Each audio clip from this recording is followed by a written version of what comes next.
What if anger isn't your enemy, but a call for healing? In a world that teaches us to fight back, what happens when we choose love instead? This is not about being weak. It's about being free. Today, we invite you to walk with us, not to suppress your anger, but to understand it and to meet it with compassion, because the true strength of the heart is not in how loud it shouts, but in how gently it loves.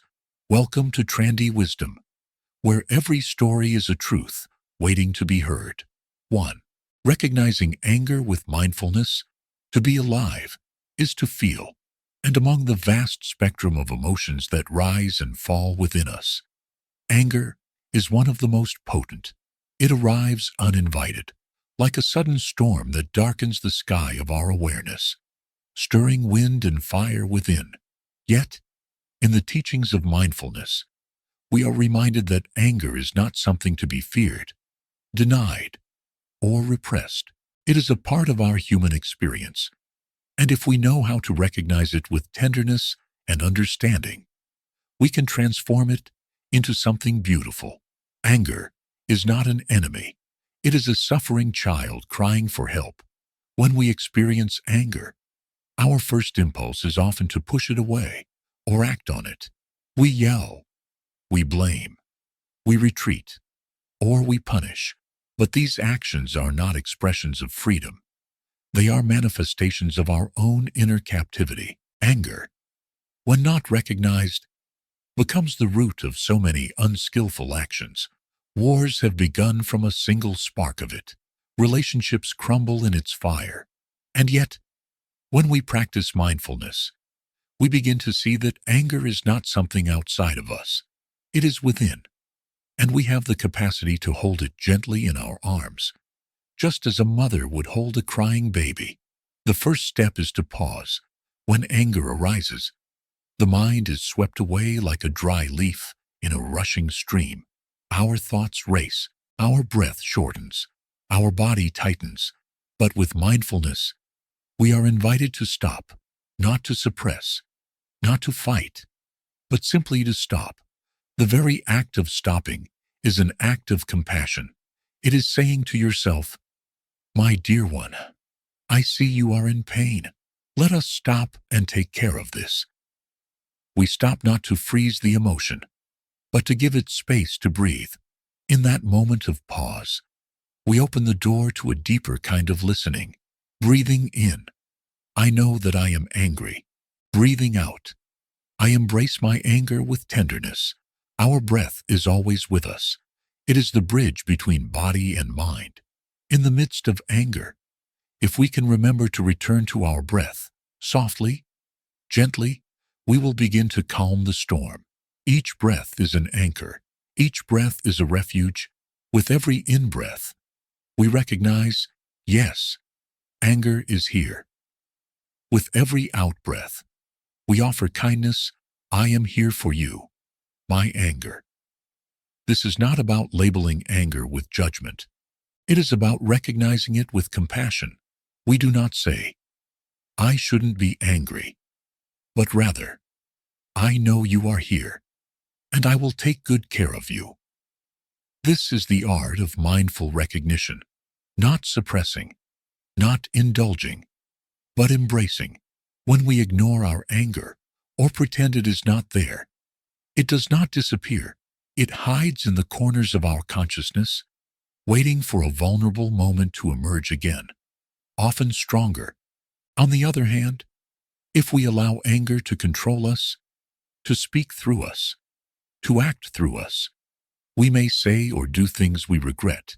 The middle path, the path of mindfulness, offers a third way. It teaches us to recognize anger as a visitor, not as our identity. We learn to say, "This is a feeling. It is not me.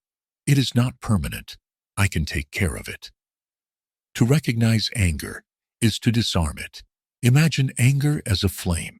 If we pour more oil onto it, more resentment, more stories, more blame, it grows stronger and more destructive. But if we breathe with it, calmly and steadily, we lessen its fuel. We create a space of coolness around the heat, and in that space, understanding begins to blossom. Anger cannot survive in the presence of true understanding. When we understand our pain and the pain of the other, anger loses its grip. Mindfulness teaches us to trace the roots of anger, not just the surface cause, but the deeper wound. Sometimes we think we are angry because someone spoke harshly to us or didn't fulfill our expectations. But if we look deeply, we may see that our anger is rooted in past experiences, unhealed traumas, unmet needs, or simple lack of sleep. When we practice stopping and breathing, we give ourselves the chance to look beneath the surface. We ask, where is this really coming from? And what am I truly feeling right now?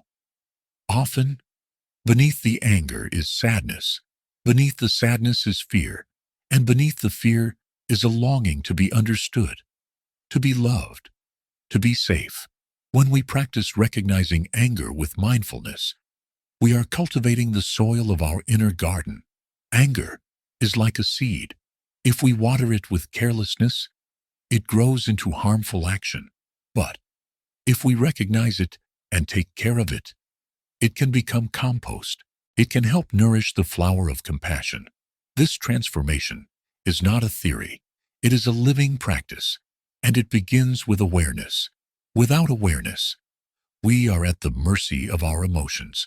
With awareness, we become free. Many people believe that to be peaceful means never to be angry. But this is a misunderstanding. Peace does not mean the absence of anger. It means the presence of understanding. Even a peaceful monk can feel anger. Even a mindful mother can feel frustration. But what distinguishes them is how they take care of that anger. They do not let it harm themselves or others. They cradle it. They breathe with it. They transform it. This is the true practice, not of denial, but of loving recognition.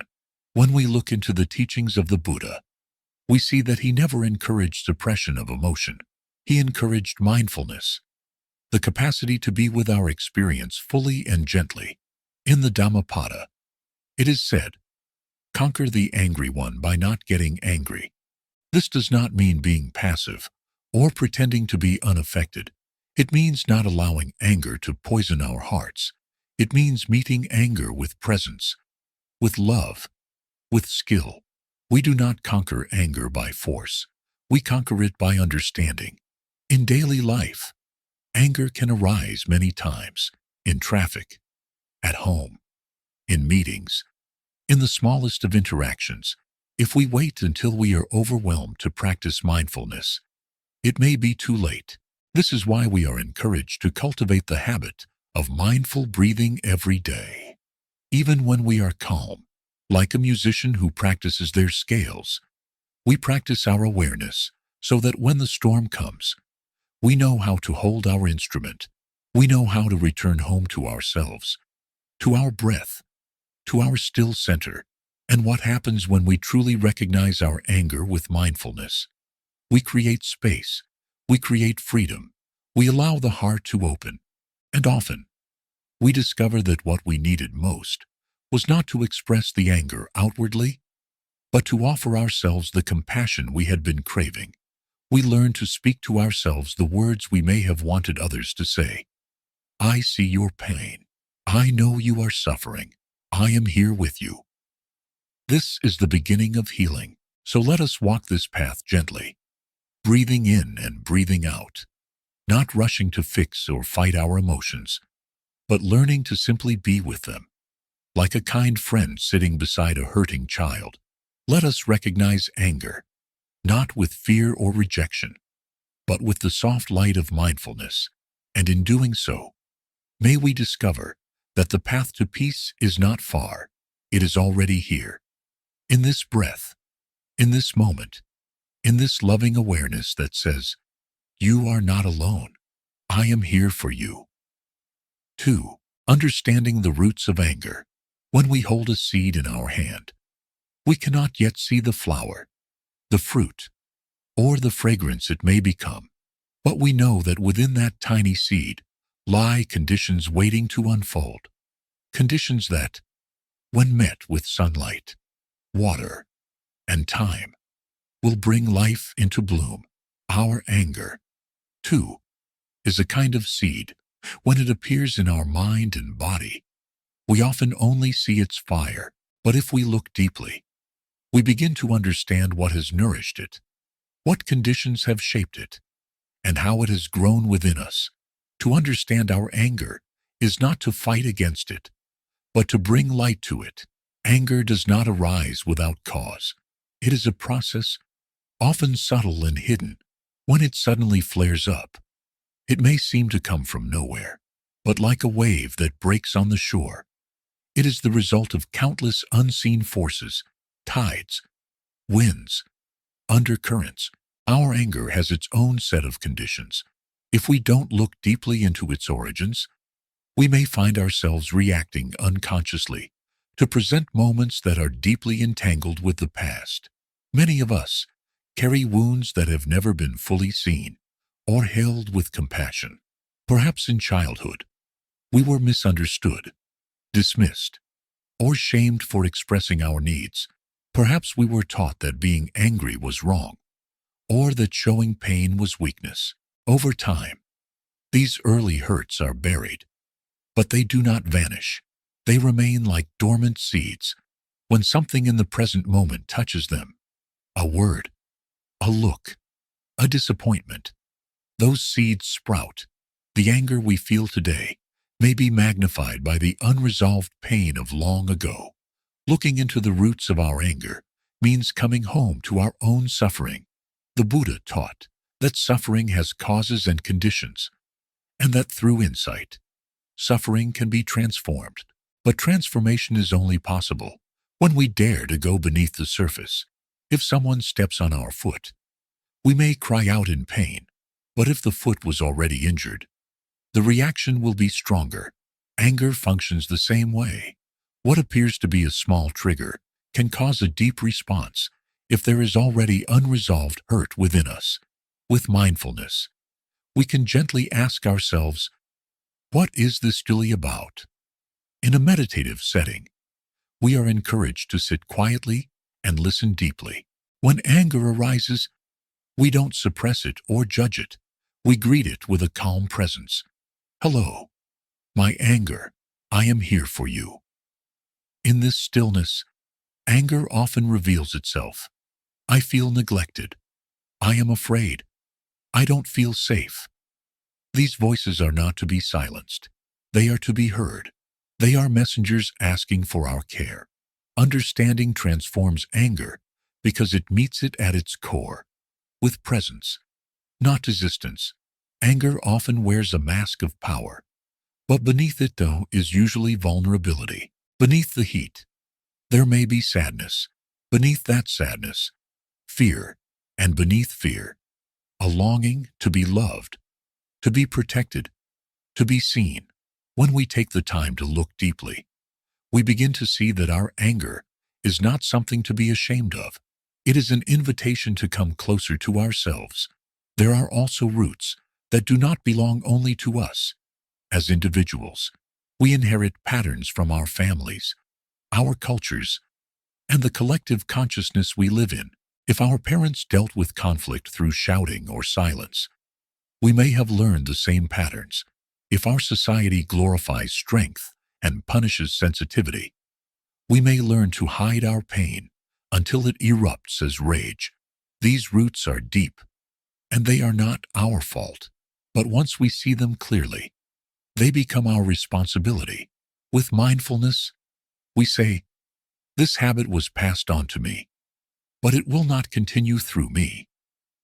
Understanding is the other name for love. When we understand our own suffering, we are no longer trapped by it. When we understand the conditions that gave rise to our anger, we are less likely to blame others or act in ways we will regret. And when we can see the suffering in another person, even the one who hurt us, our anger naturally begins to soften. Understanding does not mean agreeing with harm or forgetting our boundaries. It means no longer adding hatred to the fire. Many of our expectations also feed our anger. We expect others to treat us in certain ways, to know our needs, to never disappoint us, to respond exactly as we wish. But often, they cannot. People act from their own wounds, their own confusion. If someone has never learned how to love deeply, how can they love us well? If someone has never been taught to listen, how can they hear our pain? When we see this clearly, anger gives way to compassion. We begin to understand the limitations others carry and the limits of our own expectations. Physical and mental exhaustion also play a role. A lack of sleep, poor nutrition, unaddressed stress, these all affect our emotional stability. When our bodies are tense, our minds are more reactive. A tired mind is more prone to irritation. That's why mindful living is holistic. It includes caring for our physical well-being. When our body is rested and supported, we are more able to recognize anger without being swept away by it. Sometimes, what we call anger is actually the cry of a neglected heart. To understand anger, we must become tender caretakers of our own inner life. We must tend to our joys and sorrows, our needs and fears, with the patience of a gardener. We do not judge what we find. We simply observe what waters our peace, what triggers our reactivity. With time, with patience, and with gentle observation, even our deepest wounds can begin to heal. And yet, in the moment of anger, it is not always easy to remember these things. That is why daily practice is essential. We do not wait for a storm to learn how to swim. Every time we return to our breath, every time we pause and observe with kindness, we strengthen our capacity to stay grounded when emotions arise. We are building a home within, a place where the winds of anger may knock, but not destroy. The root of anger, seen clearly, is not evil, it is pain, and every pain deserves care. Every flame, when embraced wisely, can illuminate rather than burn. Our role is not to destroy the fire, but to understand what fuels it and to offer it the water of mindfulness, the breeze of compassion, the space of stillness. As we grow in understanding, we also become better able to see the pain in others, the angry teacher, the impatient partner, the hostile stranger. They are also carrying seeds of suffering. And when we see that clearly, our hearts are less reactive. We respond with wisdom, not instinct. Forgiveness becomes possible, not because we dismiss the harm, but because we understand its origin. In this way, understanding becomes liberation. We are no longer controlled by anger. We become free, free to choose, free to love, free to respond with clarity. And from this place of freedom, we can bring peace into our lives, our families, and our communities, not by suppressing our emotions, but by honoring them with care and insight. 3. Transforming anger through compassion and insight. Anger is like a storm. It arrives quickly, often without warning. It shakes the ground beneath our feet. It clouds the sky of our awareness. But just as no storm lasts forever, our anger too can pass if we know how to take care of it. The purpose of mindfulness is not to suppress anger, nor to express it unskillfully. It is to transform it, to take this powerful energy and use it as a doorway to understanding, to love, to freedom. Transformation begins not with resistance, but with tenderness. In our daily lives, we often meet anger with more anger. Someone shouts, and we shout back. Someone slams a door, and we shut down our heart. In doing so, we create a cycle, each reaction feeding the next. But mindfulness offers another way. It invites us to stop, to breathe, to return to the present moment. When we stop and breathe, we are no longer at the mercy of the storm.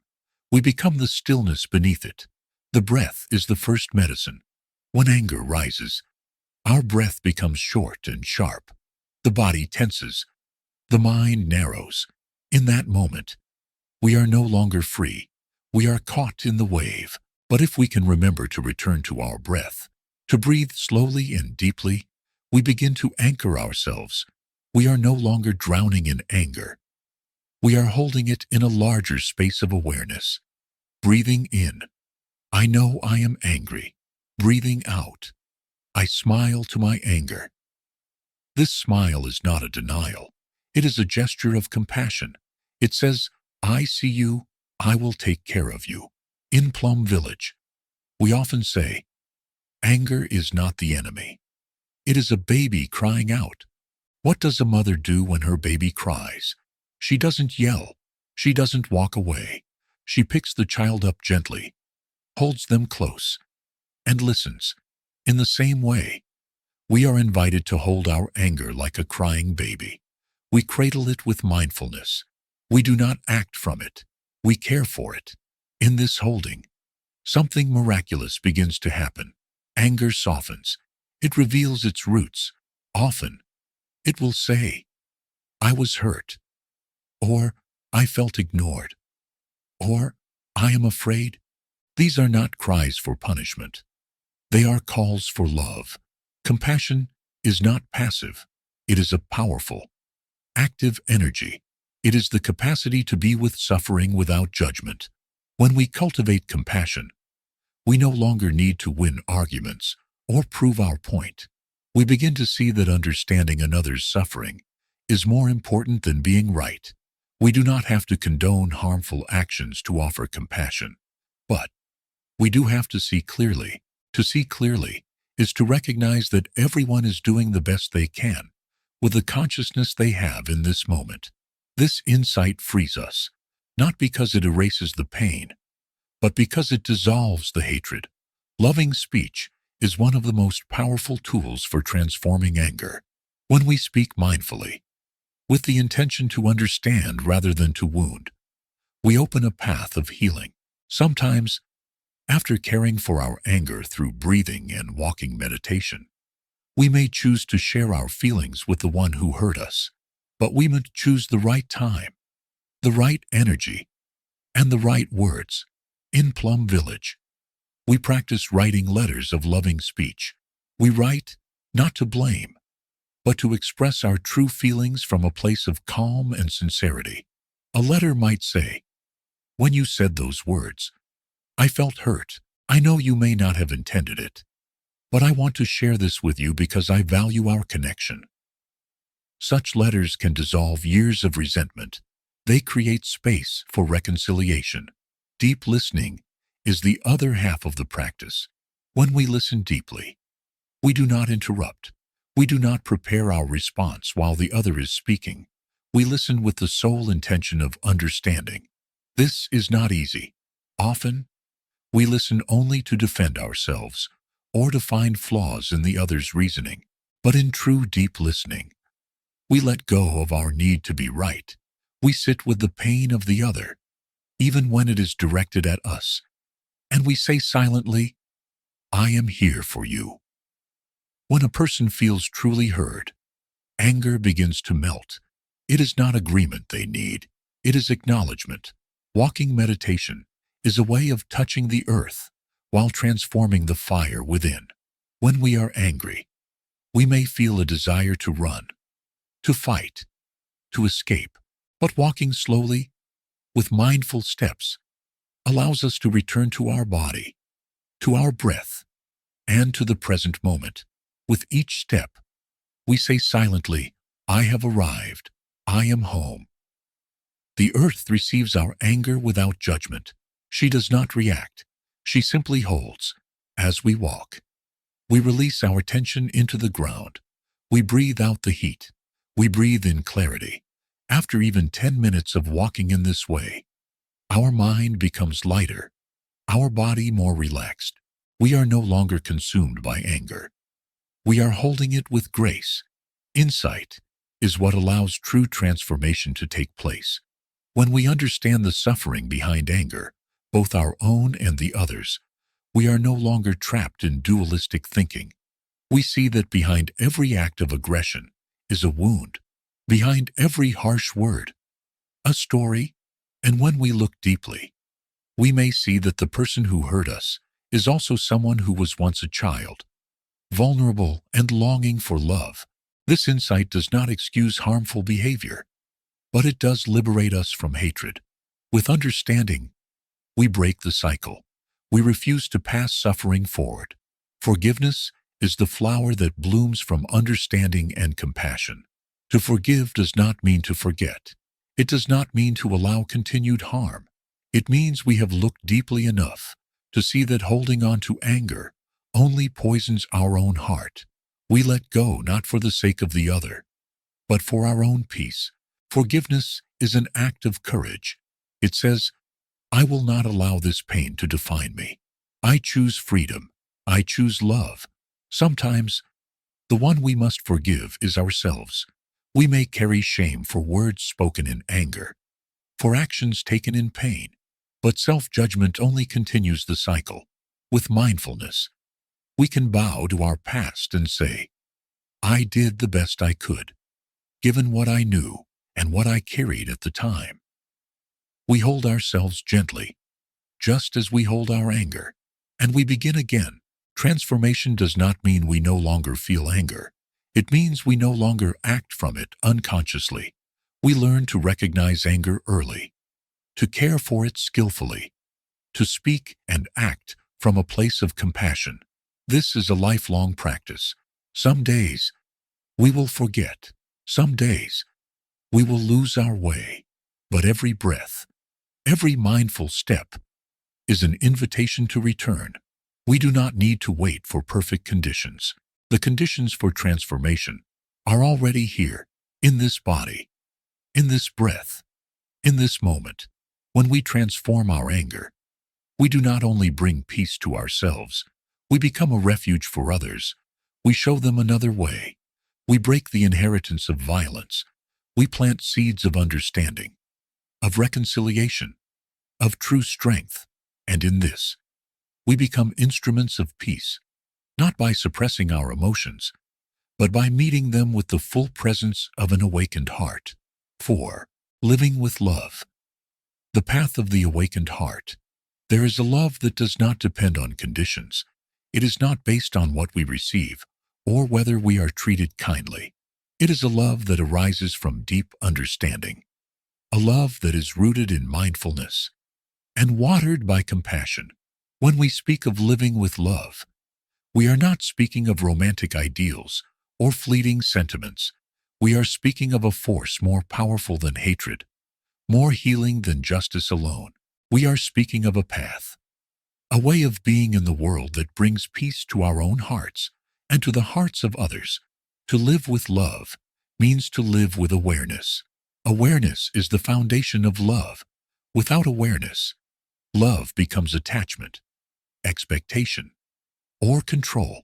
But with awareness, love becomes spacious, free, and unconditional.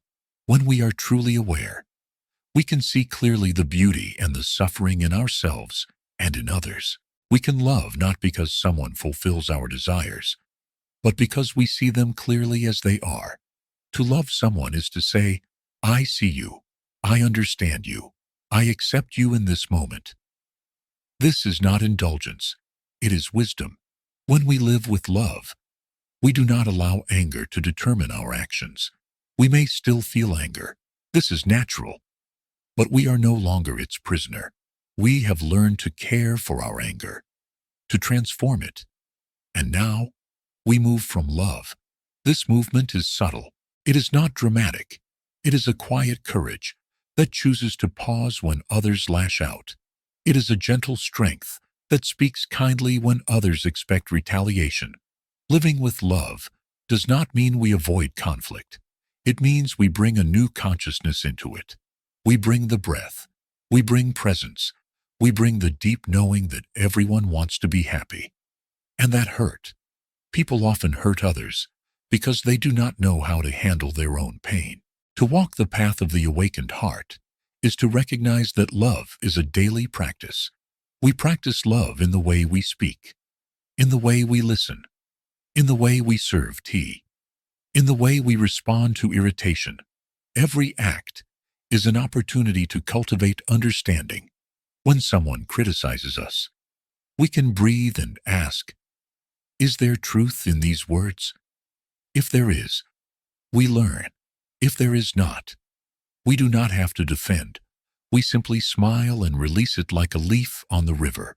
The awakened heart is not reactive. It is not easily provoked. It is vast like the sky, embracing the clouds, but not disturbed by them. There is a deep connection between love and forgiveness. Forgiveness is not weakness. It is the strength of one who has understood suffering. When we forgive, we are not saying that harm is acceptable. We are saying, I no longer want to carry this burden of resentment. Forgiveness sets us free. It releases the chains of the past. It allows us to move forward with clarity and compassion. Often, forgiveness begins within. We learn to forgive ourselves for the times we acted out of fear, anger, or confusion. We see that we, too, were learning. We offer ourselves kindness not because we are perfect, but because we are human. Loving oneself is the first step toward loving others. Many of us carry an inner voice of judgment, a voice that tells us we are not enough, that we must do more, be more, achieve more. This voice is not truth. It is a habit energy, born from fear. To live with love is to recognize this voice and to gently silence it with understanding. We learn to say to ourselves, my dear, you are doing your best. You are worthy of love now, not after you improve, not after you succeed, but right now, just as you are. When we care for ourselves with such tenderness, we begin to radiate peace. Our presence becomes healing. True love is not limited to human relationships. It is a way of being in touch with life. When we walk in the forest and truly see the trees, when we hold a flower and truly breathe in its fragrance, when we listen to the rain without trying to change it, this is love. It is the absence of separation. It is the knowing that we and the world are not two. When we live with love, we treat all beings with reverence. We do not harm animals unnecessarily. We do not exploit nature. We recognize that everything we do has an impact, and we choose to live in a way that nourishes life, not destroys it. The path of the awakened heart is also the path of deep listening. To listen with love is to offer another person the gift of your full presence. You are not trying to fix them, not waiting to reply, not thinking about yourself. You are simply there, open, accepting, spacious. When someone is listened to deeply, something in them relaxes. Their pain becomes less sharp. Their loneliness softens. Often, people do not need advice. They need to be heard. Listening is an act of love. When we live with love, we also cultivate joy. This joy is not dependent on external pleasures. It arises from the simple awareness of being alive. When we walk mindfully and feel the earth beneath our feet, when we drink tea and feel the warmth travel through our body, when we look into someone's eyes and feel connected, this is joy. Love and joy are not separate. Joy nourishes love. It reminds us of the preciousness of life. It helps us meet suffering without being overwhelmed by it. One of the great misunderstandings in our world is that love is weakness. In truth, love is the greatest strength. It takes courage to love when we have been hurt. It takes wisdom to love without clinging. It takes depth to love and let go. When we live with love, we do not lose ourselves in others. We remain grounded in our own presence. But our heart is open. We are no longer guarded. We are no longer defensive. We meet the world with arms that are not closed in fear, but open in trust. And what happens when we live with this kind of love? We become a refuge. People around us feel safe. They feel seen. They soften.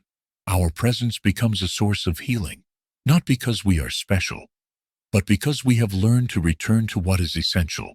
The awakened heart is not a heart without pain. It is a heart that has suffered and opened and chosen to remain open. It is a heart that no longer seeks to protect itself by shutting down, but chooses instead to grow in compassion, to walk in peace, to love without holding back. In this way, love becomes not just a feeling, but a path that we walk in each step, a path we breathe in each breath, a path we speak in each word. The awakened heart is not far. It is already within us. It has always been there, waiting patiently for us to come home. When we touch it, we remember who we truly are, not our fears, not our anger, not our history, but our true nature, which is understanding, openness, and love. So let us walk gently, breathe mindfully, speak truthfully, and live with love, not as an idea, but as a way of being. This is the path of the awakened heart. Thank you for joining us here at Trandy Wisdom, where we believe the deepest truths are found in the quiet moments of insight. Remember, to conquer anger is not to fight it, but to understand it. And to live with love is not to avoid pain, but to embrace life with an open heart. May each breath you take be a step toward peace, and each act of understanding a seed of healing. Until next time, walk gently, love deeply, and stay present.